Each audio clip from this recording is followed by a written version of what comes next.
Hey guys, welcome back to another YouTube video. The first and in this video is the first BRAYBOX episode for 2022. I I kind of stopped it after. I had to stop it and other YouTube stuff due to obvious reasons. As probably you would have seen the video earlier this week. So if you guys are new here and you might be asking what the heck is this series all about, well, I urge you, at some point in the video there will be something at the top of the screen. At some point in this video showing the explanation of the series. It's basically me reacting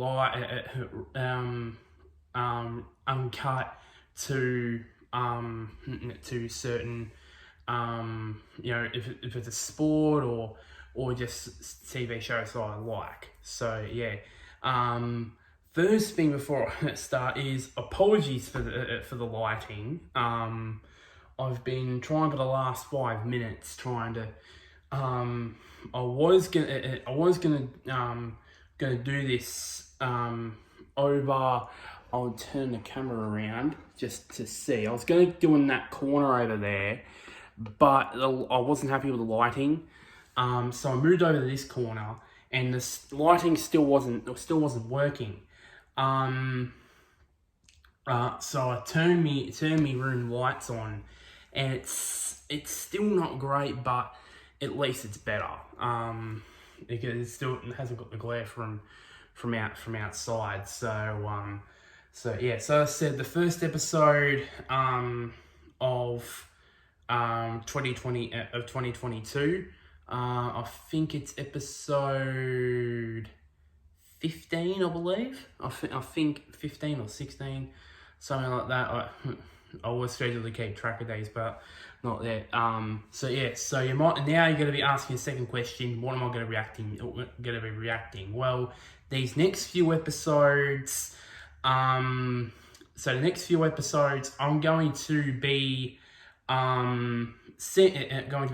since this weekend. Obviously, if nobody doesn't know, adjust camera a little bit. That the Australian Formula One Grand Prix is going to be on this weekend. Or actually, it's started, but the Formula One guys haven't going to hit the track as I'm recording this tomorrow. As I'm recording this, and I've got massive things planned for the Australian Grand Prix weekend. Over the course of the weekend.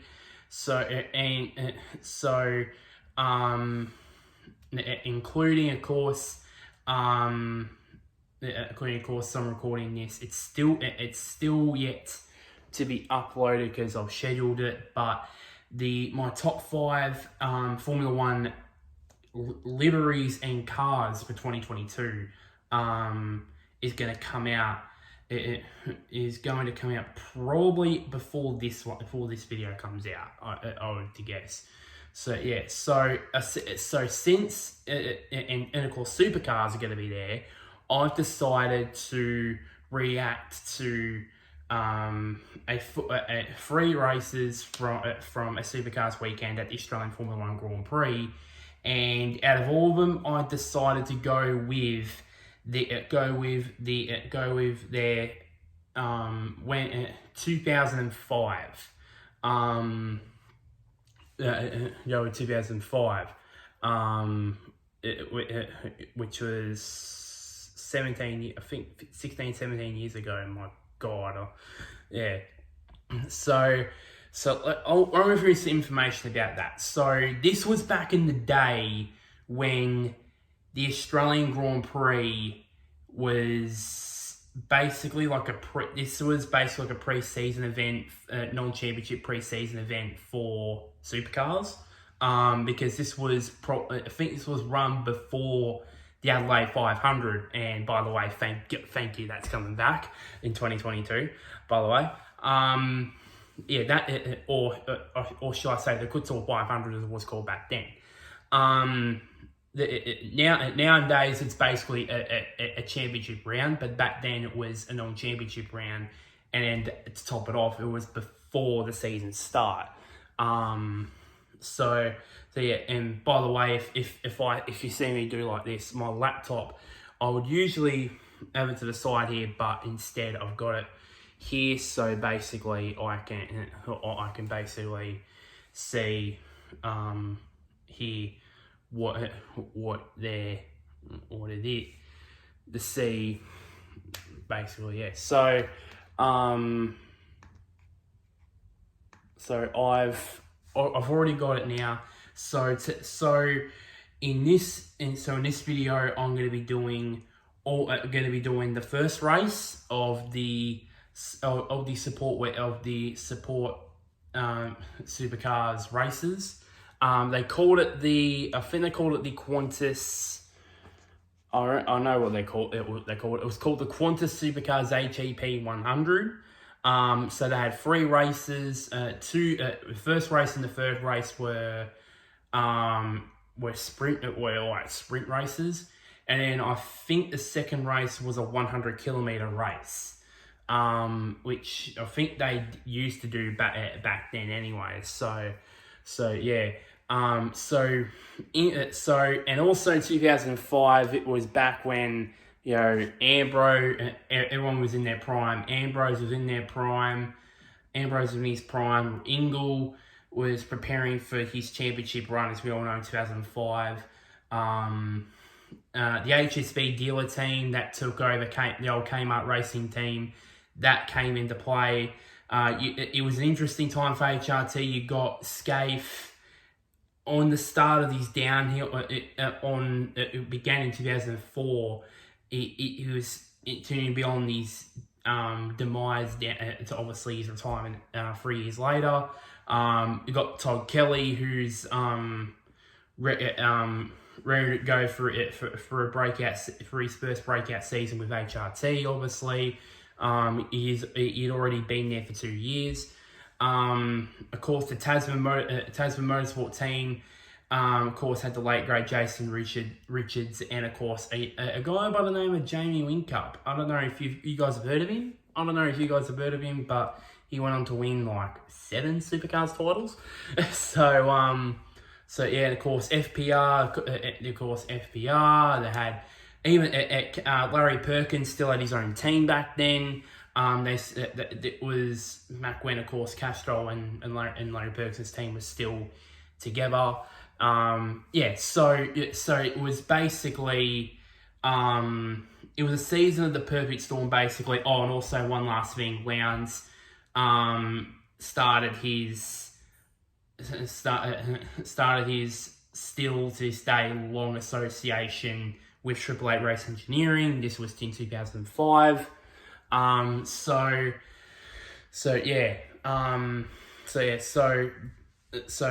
Before I get this one started, just before I started this, clicked record on this video, I tried to get information about, you know, qualifying and all that, but there was barren hall, so I might have to read you guys the starting grid while I watch this.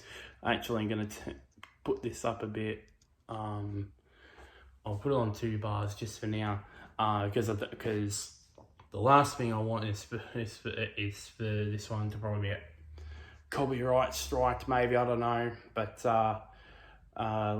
let's go. Let's see if this is, maybe a bit higher. Here we maybe, yeah, that one will be right. So yeah, wow, look at Albert Park. It was, wow, and I recommend you finding this video on YouTube and then maybe watching this video while you're watching that race. So the starting grid's popping up now. So Todd Kelly started on pole. I might pause this while that. So Todd Kelly started on pole with a 157.7. Jason Bright in second for 5 100s. behind him, and then on the second row we got Mark Scaife and Stephen Richards with the in the Castrol Perkins car. And then the second row. On the second row you got Marcus Ambrose, then the reigning champion, Cameron McConville in the Gary Rogers Motorsport entry.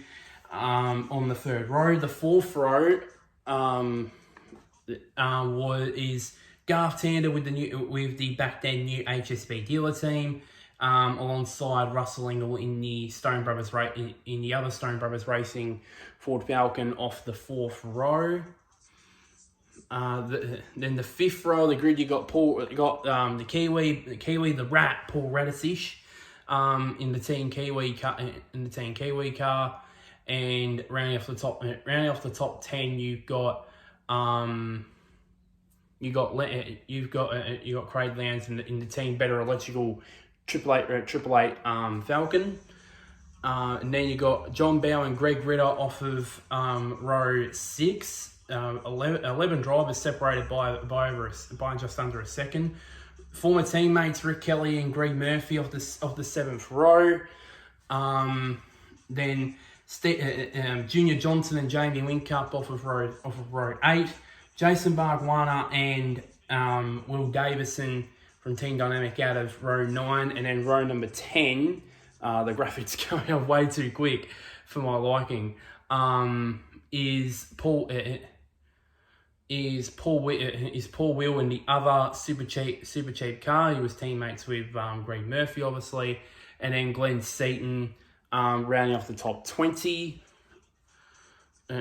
Top 20 out of 21 and 22. You've got they've got the other Dodo car of the late great Jason Richards, and the WPS car of David Bernard. The 12th row of the grid, you got Steve Ellery in the other 888 Race Engineering Ford Falcon, and then Anthony Tratt in the Toll Commodore out of position 24. Then from position 25, you got Craig Baird in the other WPS car number 8. You got the third. Perkins Engineering had 3 cars back then. You got Alex Davison, the brother of Will, in position 26 in the Autobahn entry. You got Mark Winterbottom. This was, I think, the beginning of Frosty's second season in supercars after winning the Development Series Championship in 2003. Brad Jones in the team BOC car out of position 28, and then building towards the rear of the grid, you got Matthew White in the Fujitsu Brightech entry. That was the team that Jason Bright owned back then, and then Tony Longhurst ran off road in position 30 in the other Team Dynamic car, and then the nephew of Brad Jones, Andrew Jones, in position 31 in the other Gary Rogers Motorsport Commodore, and then Paul Morris, the dude, in position 32, rounding off the grid. So that took a handful to bloody get out that one. So they're currently on the warm-up lap right now. I would get a drink, but my bottle's over there. I might as well.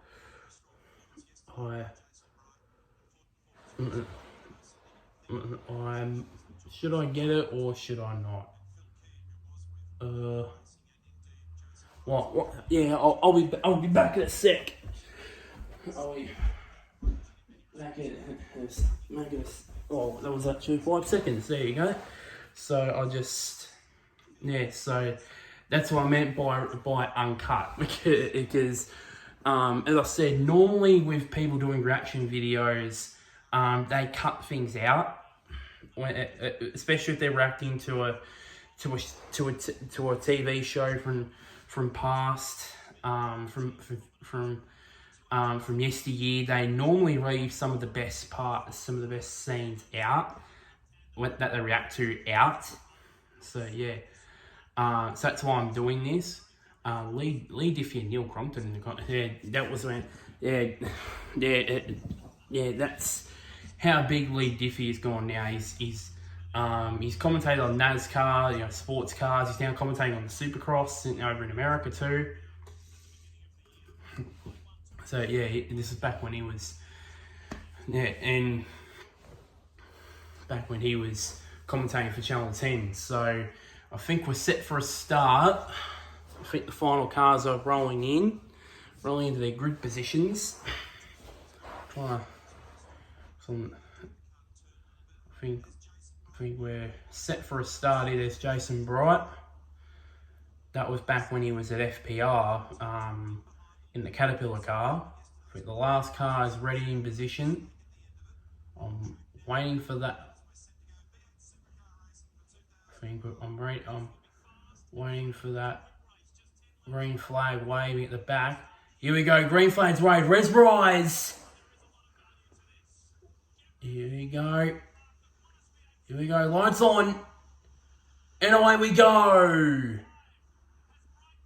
Bright got a good start. Ingall's roller is just ducking and weaving and dancing around in the background, but I think it's Scaife, one of the HRT cars. I think it was Scaife, I believe. No, Todd Kelly. Sorry, Todd Kelly leads out of turn 1 and 2. So this is 10 laps in this race. Oh, there's cars everywhere going down to turn 3. Oh, there's a spinner. I think it's Barg 1, I believe it was. All 3 cars have been involved. I think it's Rick Kelly and probably David Bernard, I believe. They've been involved. And he's opened up a big gap too as Todd. So yeah, oh gee, I still can't get over how much change now that the Albert Park circuit that's used this weekend has now changed. They're going to the turn 9 and 10 chicane, which is spoiler alert, no more. It's now basically a simple run to the hero corners at what used to be turn 11 and 12. So yeah, and this was back when Network 10 had its whole home of motorsport thing, because it had supercars, Formula 1, MotoGP. I think it had Champ Car, I believe. I think it used to have World Superbikes as well. It was officially the home of motorsport in Australia. The channel for Network 10. Wish we can have that back, have those years back at some stage. Yeah. Oh, Todd's gone. Meanwhile, Todd's gone. And also, meanwhile, I think it's Stephen Richards has gone on the inside of Scaife, I believe. Oh, it's absolute. Yeah, I think McConville's trying to look on the inside of Ingall, but thinks better. I think Tander's what the break there, but he's got out of it. So yeah. So I said, yeah, it was Rick Kelly that got caught up in that incident down at turn 3. Speaking of turn 3, the single file. Jeez, and there's probably almost all the drivers, bar I think Winterbottom, I believe, that. All bar one, which is Mark Winterbottom, have all retired from full-time driving. So there's a replay or a bit of curb cam, the early version of curb cam. So. Yeah, so it was a bit clean going through turn 1 and 2, but it was a different story when they got to turn 3. Okay, so I think it looked like Rick Kelly got squished for space, and then he had no choice but to turn around Winterbottom, and then of course, and unfortunately, David Bernard was a bit of an innocent bystander in that. Was it, or simply was just wrong place, wrong time. Meanwhile, back at the front, I think. So it looks like.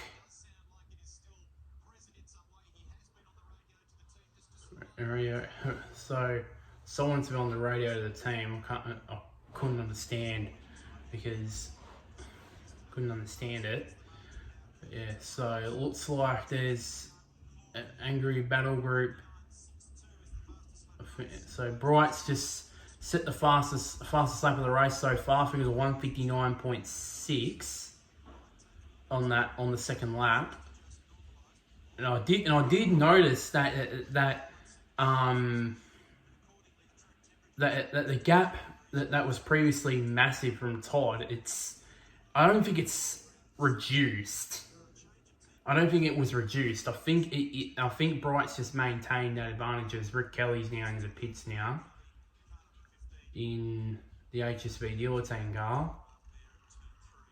So it looks like he might be out of the race. So yeah, he's a bit disappointed. Well, back then young Rick, of course he was.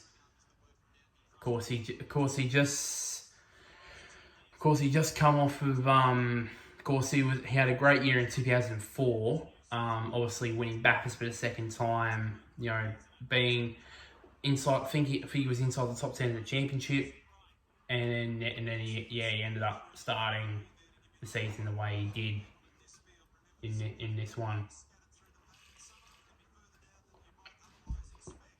So. And I think,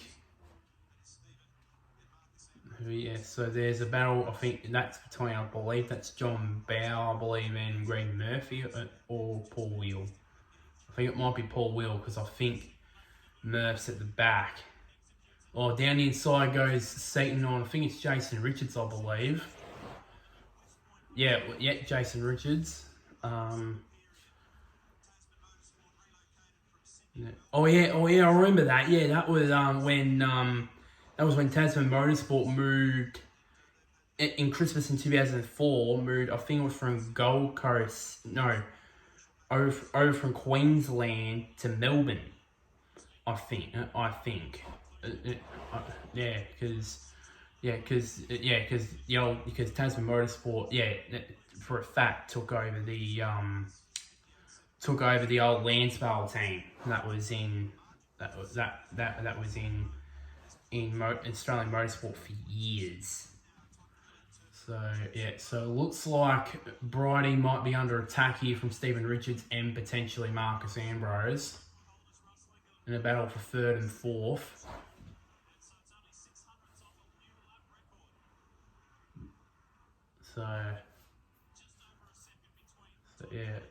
So it's just, they're just running single file now. So and last year, of course, Rick Kelly got taken. The previous year, Rick Kelly got taken out at the same event. But seems like it's the same for Rico. So yeah, I'm watching closely this battle here between Stephen Richards, I should say, and Ambrose. Going through.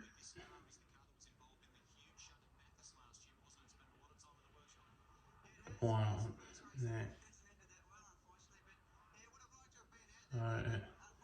So Todd's come across the line to complete lap 5, so we're almost halfway through the 10-lap race. So yeah. So I think So I think Richards and Ambrose, they're not. Well, I think Richards not quite close enough to make a move on Bright, and so too Ambrose the same thing on Richards. And I think this has invited Scaife into the mix too in the HRT car, in the other HRT car.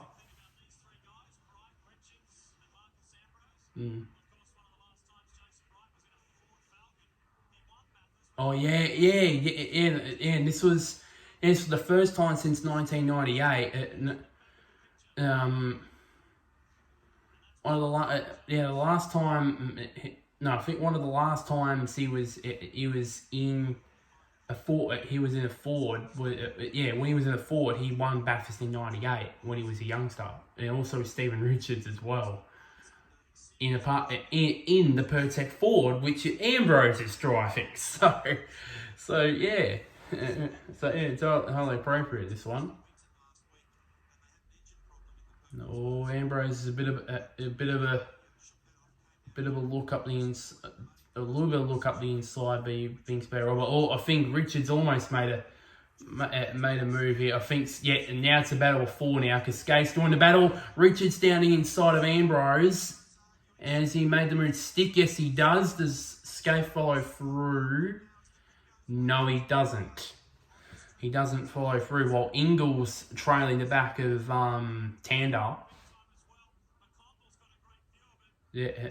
I think McComble's got a great view of both battles, to be honest. Of the battle between Bright Richards and Ambrose, and then and Scaife, and then the battle between Tander and Ingall. So you've got a bird's eye view for or there was a bit of a nose to tail stuff there between, I think it was Richards and Ambrose. Yeah, and Bright's pulling away now from the pack, battling for third. So yeah.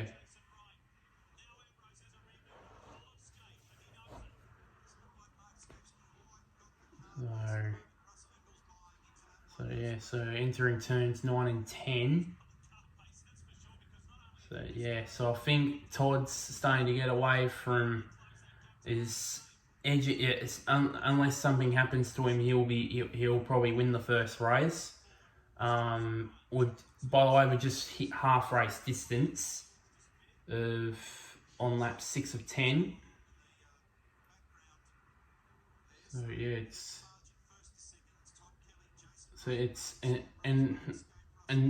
And the pack's fairly well spread out. There's if you race the leader, obviously, because Todd's long gone, but from second on downwards, it's pretty much 5 or 6 car lengths back between second and third, and then a couple of car lengths back to third and fourth, if you know what I mean.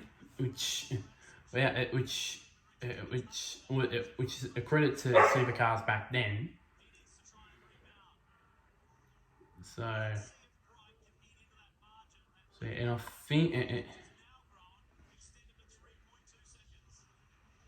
think this was.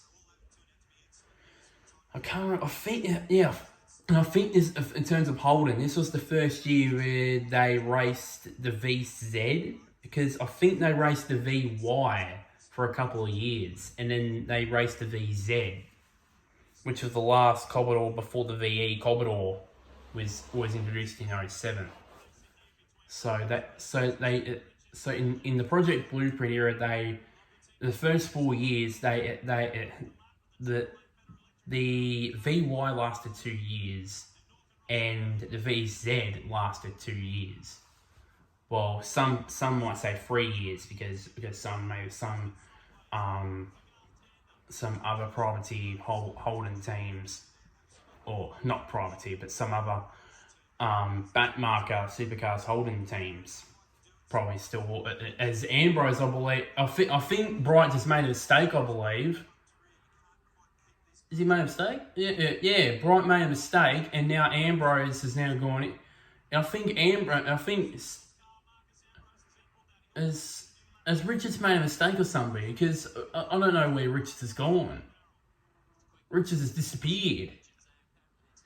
So while I was talking about the Holden corridor and all that, Richards is gone. Ambrose is now in second.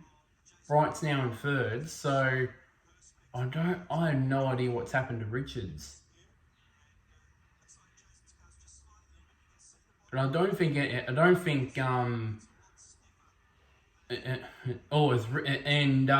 is a window's popped out. Has popped out of Bright's car. So that might, if it gets that bad, it might have the intention of race control. Still trying to work out. Yeah, there's Stephen Richards. So he must have made a mistake at some stage on that last lap, because he's now dropped from he was in third behind Ambrose. No, third in front of Ambrose. Sorry. And now he's back behind Lowndes, I believe. Yeah, he's back behind Lowndes, who is probably 8th or 9th, I believe.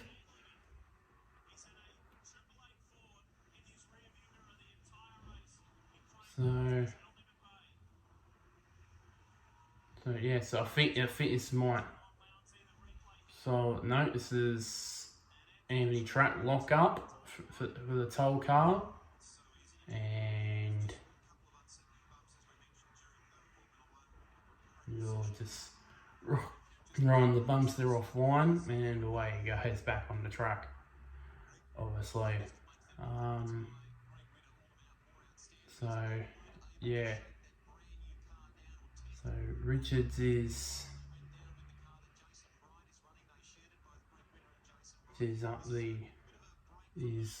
looking around at trying to get past Lowndes.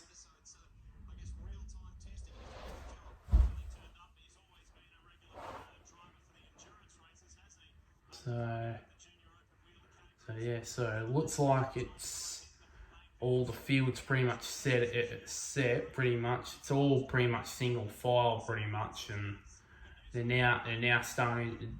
This battle pack starting to spread pretty much. And, here we go. Yeah, he did make a mistake. Did Stephen Richards?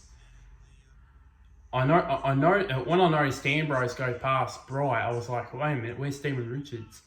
And speaking of Bright, there you go. He's been passed now by Mark Scaife. He's now up in the third now. So Bright's now dropping back, and it won't be and it won't be a matter of time before Ingall will be all over him like a rash. I think he already is. Oh, that's not what you want to see. Oh, that's not what you want to see in your mirrors. Russell Ingall behind you. That is the last thing you wanted in your mirrors back then. The enforcer. The enforcer in your mirrors. He's gonna make a part. Oh, that is daring. Oh, that's a very bold move as stealing a phrase from Mark Scaife. From what he always says, a very bold move, but he made it work, and now Bright's dropped back behind McConville and Tander. So now so in one corner he's dropped from fourth. He's dropped from fourth down to seventh, I believe. So maybe that the window, the passenger side window hanging out. I think hanging out probably is doing something to his car probably. So meanwhile back at the front, I think Todd Kelly's pretty much got this thing in the bag as Tanner goes down the inside of McConville. Oh, he's turned around. Straight in the gravel goes Garth Tander. Oh, that. Oh, GT, what have you done? It looked like someone else has gone off. I think it's Lowndes. Lowndes has gone off. Straight in turn 14, straight in the kitty litter. Meanwhile, we're on the last lap. Last lap of the race. Todd Kelly's got a commanding lead over Marcus Ambrose. Here we go. So here's the replay. So it looked like for me that, and he just pinched and he just locked the rear brakes and just spun the car around. I thought he had the move done, but then suddenly just got the rears. Oh, that was interesting. Lowndes was all over the place before he totally spun around. It was he was all over the place. Something must have happened to his car, probably, because as I said a moment ago, he was moving around before he even got to turn 14. Meanwhile, back of the race, Todd Kelly's, as I said, he's probably totally got this, unless he makes a mistake in the last sector. So Ambrose, a very solid second. So too for Scaife in third. So first and third for HRT so far. So only through turn 13, there's the yellow flags. I think Garth got underway again. And there's Lowndes in the background, still there, so he's retiring the race. So final two corners. Coming around the final turn, and Todd Kelly will win the first race of the Qantas Supercars AGP 100. Yeah. So with Ambrose finishing second, I think Scaife will finish third, Ingall fourth, I think Bright's in fifth, so he recovered well to finish in front of Cam McConville, and obviously capitalised on the mistake from Tander.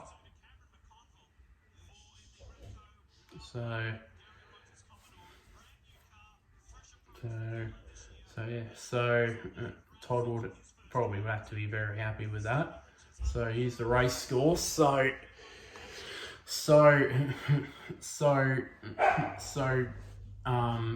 Paul Radisich ended up finishing seventh. Stephen Richards, after going off at the latter half of the race, being from third position, ends up recovering to finish in eighth.